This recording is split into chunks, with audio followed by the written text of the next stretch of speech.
nous concerne tous. Vous avez déjà vu quand vous faites vos courses, ces fruits et légumes alignés dans ces cajots, ils sont tous à la même forme, ils ont la même couleur, ils brillent, ils ont l'air irréels. Et en fait, dans la vraie vie, ils ne sont pas comme ça, les fruits et légumes. Quand au même printemps, on a eu 20 ans avec ma petite gueule, c'est le même baiser qui nous a grisé avec ma petite gueule. Et dans une même étreinte, nous marquant d'une même empreinte, on s'est pour toujours pris d'un même amour avec ma petite gueule. Eh oui, ma petite gueule. Qu'est-ce qu'elle a, ma petite gueule, ou qu'est-ce qu'elle a, ma gueule? Alors vous allez voir, ces fruits et légumes, donc qui ressemblent à ceux que vous pourriez rencontrer quand vous allez voir les petits producteurs, là où ils travaillent.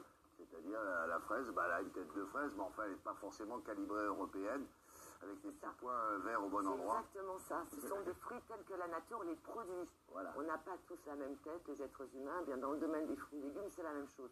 Or actuellement, il faut bien savoir que 30%, c'est énorme, 30% des fruits et des légumes ne vont pas du champ à l'assiette. Pourquoi ?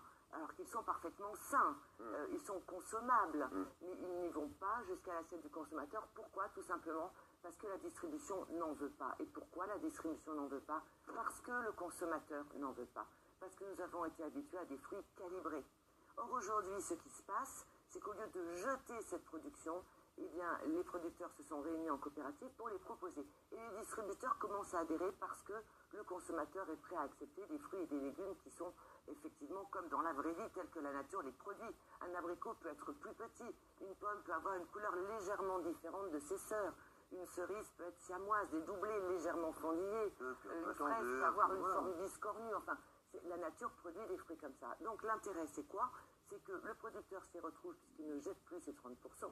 Le distributeur fait un geste citoyen et surtout répond aux attentes d'un consommateur qui va s'y retrouver aussi au niveau du porte-monnaie puisque c'est 30% moins cher. Donc c'est quand même une vraie bonne idée, ce sont les fruits tels qu'on les trouvait quand on était petit. La fraise qu'on voit là, on en voit une, elle est assez tendue d'ailleurs. Oui, dans son même plan de fraises, il y en avait qui étaient parfaitement hollywoodiennes et qui vont partir avec... Mais c'est le même goût, c'est ça qu'il faut savoir. C'est le même goût, c'est la petite sœur, c'est celle qui a poussé à côté et qu'aujourd'hui on ne va plus trier, donc on ne va plus manipuler les fruits. On va simplement trier, enlever les fruits. C'est la moche de la famille, mais elle est propre à la intelligente quand même. consommation. Elle est très bonne. Elle n'a pas forcément trouvé un fiancé, mais elle quand est même... différente, elle peut trouver un fiancé qui a la même tête qu'elle. Eh oui. Voilà. Et puis en plus elle est moins chère, la dot c'est... Exactement. Nous sommes rendus la semaine dernière à Carpentras chez un producteur, assister à la cueillette des cerises, voir la production de fraises. Nous sommes rendus aussi en distribution. C'était le premier jour de test de ces fruits qui, comme le disent les producteurs, ont la gueule cassée. Et vous allez voir que ça marche très très bien, ça plaît. Regardez. Très bien.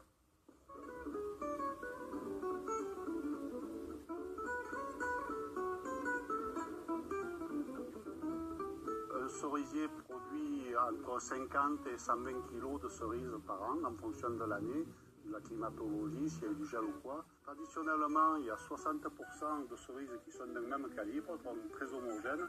Et il y a également 20% de cerises plus grosses et 20% de cerises plus petites. On doit séparer les calibres, ce qui a un coût de perte de temps, et également des calibres qui finissent par être jetés. Je pense qu'une cerise plus petite n'est pas forcément moins bonne qu'une cerise très grosse. Nous proposons aujourd'hui de revenir un peu en arrière, de faire du brut de cueil comme on faisait il y a 30 ans, où on vendait des lots de cerises non calibrés. Ça évite aux fruits des manipulations qu'on peut juger inutiles. On laisse juste des fruits qui sont à la maturité optimale, avec des calibres différents bien sûr. Ces fruits-là sont complètement comestibles et des fois c'est même les meilleurs.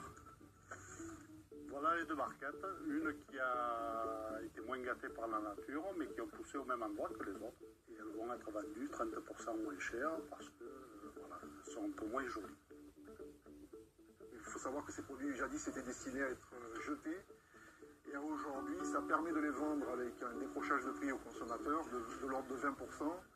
Et dans cette opération, tout le monde est gagnant. Le consommateur parce qu'il trouve des produits de qualité à moindre coût.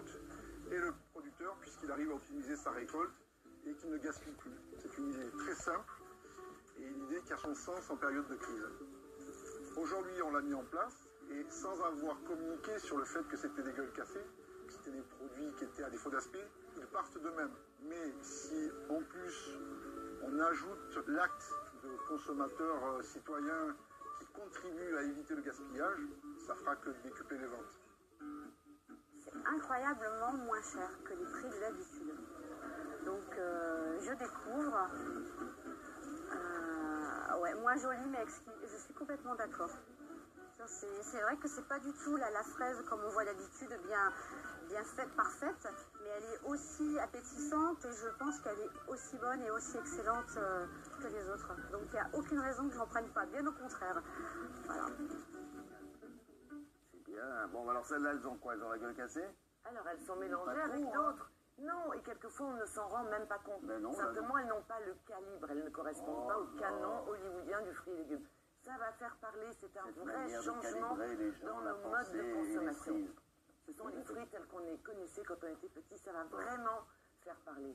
Très bonne idée. Merci beaucoup. Allez, avec Grégoire Tournon, maintenant, on s'intéresse au sport, au football un peu quand même. Hein.